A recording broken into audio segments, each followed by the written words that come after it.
welcome back. Another day, another vlog. Good to have you back. Tuesday, the 10th of November. A lot happening, some big releases tonight. We could talk about the Macs and the Mini and the iPhones. We've got some stuff with Zendure I want to talk about. And Sony, big news from Sony, want to talk about that. And some Daiwa action, some announcements there. So looking pretty good. There's some funky stuff happening out there last night or today or whenever, I guess you could say, over the last 24 hours, I guess. Video this week's looking pretty good. That's I've pretty much got that done and dusted, so that'll be going up Friday. So I'm ahead of schedule, which is a really nice feeling. I'm sure if anyone out there's done YouTube or does YouTube, you know that getting ahead of a deadline is a fantastic feeling. Knowing that coming the weekend when you do your weekly, if you're doing a weekly video upload, like I normally do with the photography stuff or the main videos, other than these daily vlogs, which are sort of bang bang and they sort of get done all in one day. It's about 3 or 4 hours a day. Yeah, that weekly one is sometimes trying to hit the target and get it. It's really, really tough. So I finally had a schedule. So that's good because I had to bust my ass this week. It means I've put in the right amount of work in my spare time. So very, very cool. If you haven't already seen the video that went up Friday, go check that out. That's the nightscape videos. That came up pretty good as a bit of talking through some photos and nightscape stuff. We got a rough night where we were hoping for some nice Milky Way stuff and it sort of didn't turn out real well, but ended up being a good plan B, and we did some nightscape with some beautiful big white clouds and some just nice landscapes over that, and we talked through some photos and some, I guess, some downsides of the M50 and that smaller sensor with the APS-C compared to, say, a bigger sensor. And yeah, we've got a couple of nice photos. It's a good video. Go check that one out. That went pretty well. Don't know what's going on with my music today. A bit weird. The internet. Gold. Now, some fun stuff I had. If you haven't heard of Zendure, I hope that's the right way to pronounce it. Links below. I've got links down below for their new wireless headphones coming out shortly. So I'll be doing a review on those as well. They're pretty good. They're $65 on, I think it's Kickstarter. I've mentioned that in a video. Go check that out. That's a pretty good deal. They're half price, which is awesome for wireless noise cancelling earbuds of good quality. It's under $100 is insane. They're about $90 Australian, $65 American if you get into the Kickstarter. So I don't know if there's many left on that Kickstarter, but they do good products. They also do really awesome travel adapters, and I've had 2 passports. Their first passport, which was their first ever product, and I've got their passport 2 as well. Both awesome bits of kit. So I'd never go anywhere without that Zendure travel adapter. It's just insane, and it gives me 4 USB-As. The new version, the Passport 2, gives you a USB-C as well. So they do really good products. Now, they had a Halloween competition, and I entered, and I friggin' won. How cool was that? I won a A3 portable battery pack thing and another charger. So that was really cool. Now, on top of that, little top tip, so go check them out. They do great products. I've got the links mainly down below for the new iPhone 12s because you've got to buy a friggin' charger now, thanks to Apple. Saving the environment, nothing to do with saving their wallets, but only saving the environment. So links below if you do need a charger for your new iPhone 12, whatever you're going to get. They are definitely ones to look at. Probably even cheaper and I think better quality than the Anker ones. So definitely a good option. Check Anker and them are probably the best too. I think you have more options with the Zendure and they do a really good job, and I'm very happy with their products. So I can definitely let you know that they do make good stuff. I'm happy to put their name out. Not sponsored or anything, but yeah, I use them, so it's good to tell you. Now, if you go on Instagram and you go to their page and like it, they're actually giving away an A3 for free. All you got to pay is shipping, which is like $15, and you get a 10,000 milliamp little crush-proof battery pack that you can take for charging your phone and stuff. So if you're watching this, go check out their Instagram, Zendure, Zendure. See the links below. They're affiliate links, so they will help me out a little bit. But that'll get you to the AirPods and for the noise cancelling headphones, but also get you to there's another deal I think on a charger as well for your new iPhone. So go check them out. But if you're on Instagram, chuck them in because you can get a free. I'm pretty sure it's a 10,000 milliamp little crush-proof battery pack or whatever you call it. So definitely go check that out. That's worthwhile. It's legit. I picked one up. I jumped on it. You never have enough battery when you're carting around cameras and camera cases and lights and everything. So definitely worthwhile. And they're really good. I think they're doing a big promotion trying to get their name out. They are worthwhile. As I said, I've had the travel adapter ever since they brought it out a couple of years ago when they first started off, and it's still going strong, and I use it every day. So definitely worthwhile.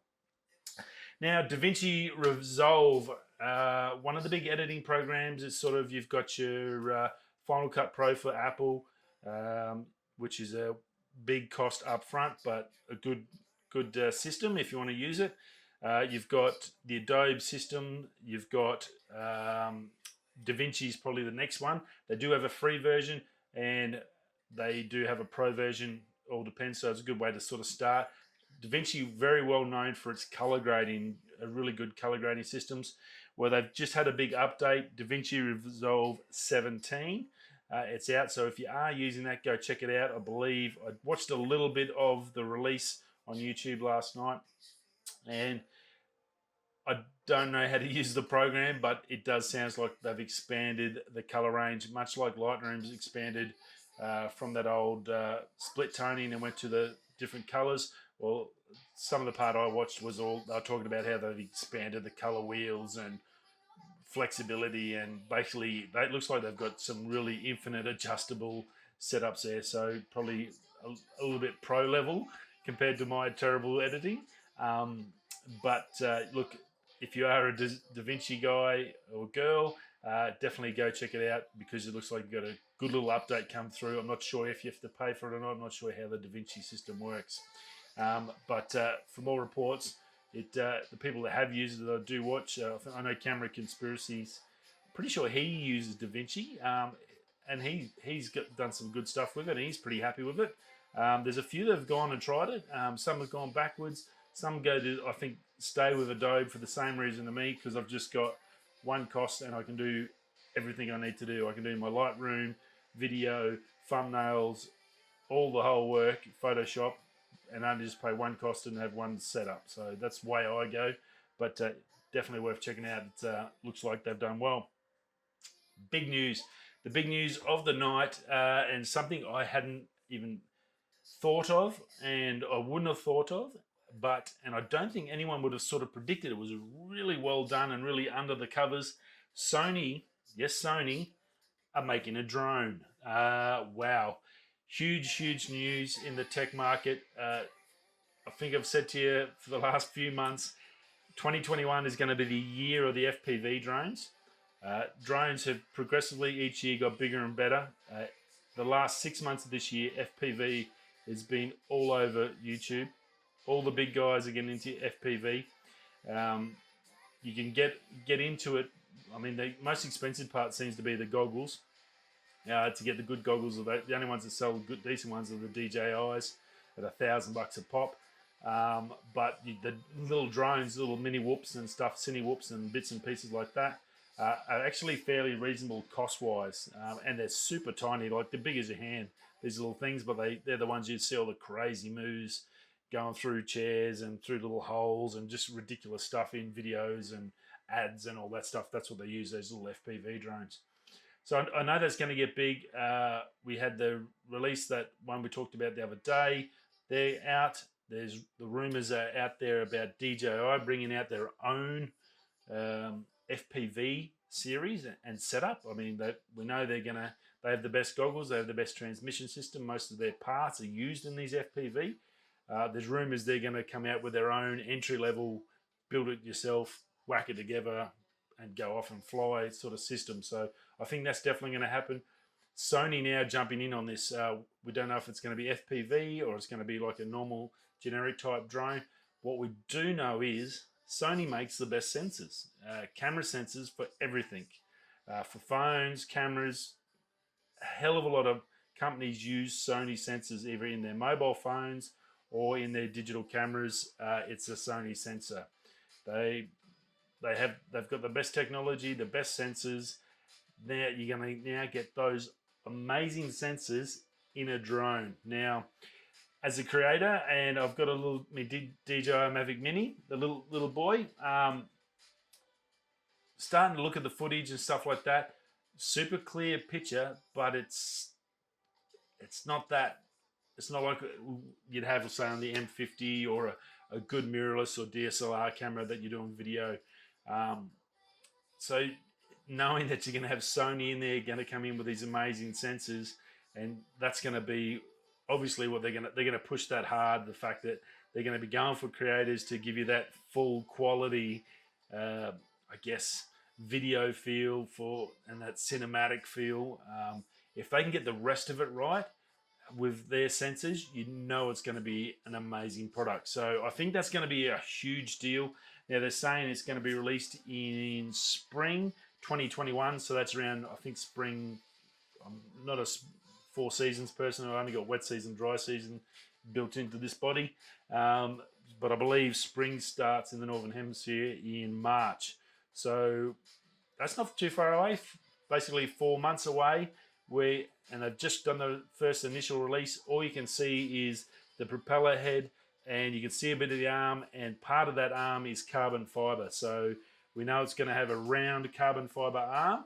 How the rest of it's going to come out. Now, Sony's always had a premium brand, no matter what. If in the Walkmans and the old school days of Walkmans, when they would become big, to Sony Ericsson phones, they were the best phones, crapped all over Nokia. Their current Sony phones are amazing. We just can't buy them in Australia for some reason. They still make the best camera phone in the market, but no one uses them because I guess they don't have the connections to either Samsung and they can't use Apple software, unfortunately.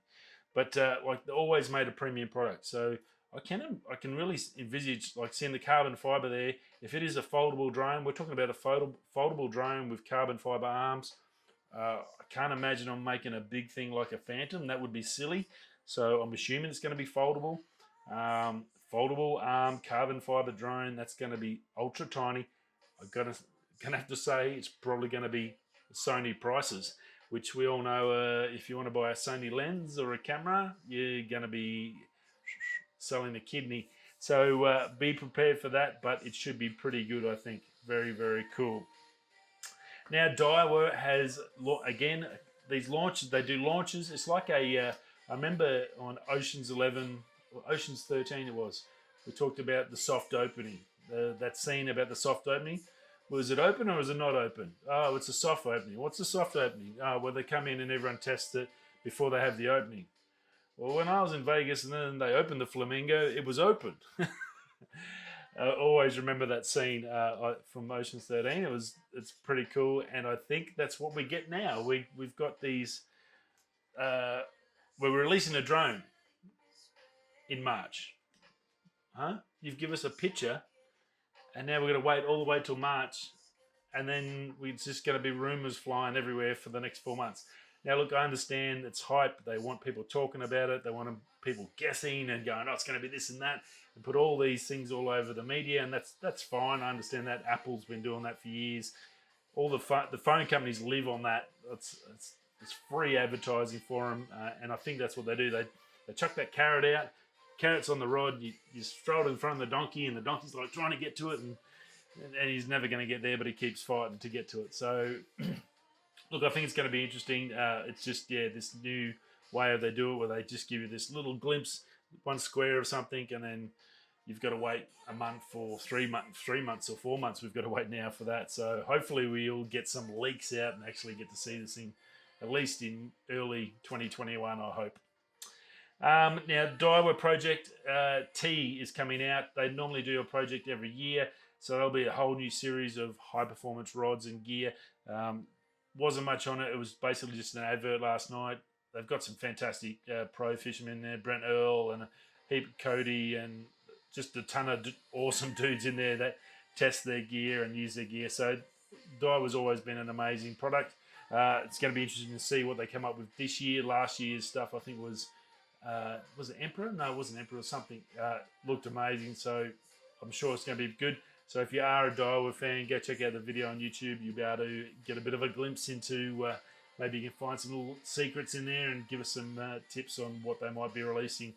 I'm assuming it's going to be a whole new rod and reel range, which they normally do. So I'm sure they won't be too far away. The fishing side's generally a little bit more normal in the fact that they'll give you a sort of a glimpse, and then it'll be only a couple of weeks and then give you the full gist. So it'll be very cool. Now, last but not least, Apple Max and the Mini out last night. Released the videos, pop. Video, test Max, Mini, Max, Mix, Mini. And the big question was, obviously, we've had the 12 and the 12 Pro. The difference between the 12 and the 12 Pro camera-wise, realistically, nothing. From all the reviews and tests. So the big question, the Max, we all knew the Mini was going to have the same stuff, but be smaller. Look, that thing is absolutely amazing. That's the size I want in a phone. If that had the extra telephoto camera in that, I would have 100% bought the Mini. Why Apple didn't make a Mini Pro? Just ridiculous. If you're going to have the Pro stuff with all the good gear, have a Mini and a Mini Pro, a 12 Pro, and a Max Pro. It's really simple. You cover everyone, everyone's happy. Instead of annoying us and putting, apparently, and this is the big part, apparently all the best kit in the Max. Well, they talked about the floating sensor. They talked about the bigger sensor, the 2.5 times zoom. That was realistically all you were getting out of the Max, plus a bigger battery purely because you got a bigger phone. Well, the testing was done, and I think every review I watched, the Max is pretty much not really worth it. It was very, very minute details that you could pick up in a photo between the 12 Pro and the Max that would even warrant paying that extra money for having to lug around a friggin' tablet to an iPad. Sorry, I've got the Max here. I did a review on it last night. And yeah, hang on, let me just call someone. Yeah, hey, the Max, yeah, what's the camera like? Good? Yeah. Why would you do it? I just couldn't imagine having to do that again. I did it with the 6 Plus, and I vowed never to buy a phablet again because they're just ridiculous. Absolutely ridiculous. I can understand if you're a gamer, you're into the gaming, you want that bigger screen, but as a phone, even as a camera, that is just, I can't even get my thumb across on an iPhone 10, and I don't have small hands. I've got an average hand, I'd say, but yeah, so look, that camera wasn't worth it. Everyone that tested it was very, like, you'd have to really pixel peep to sort of see any sort of difference.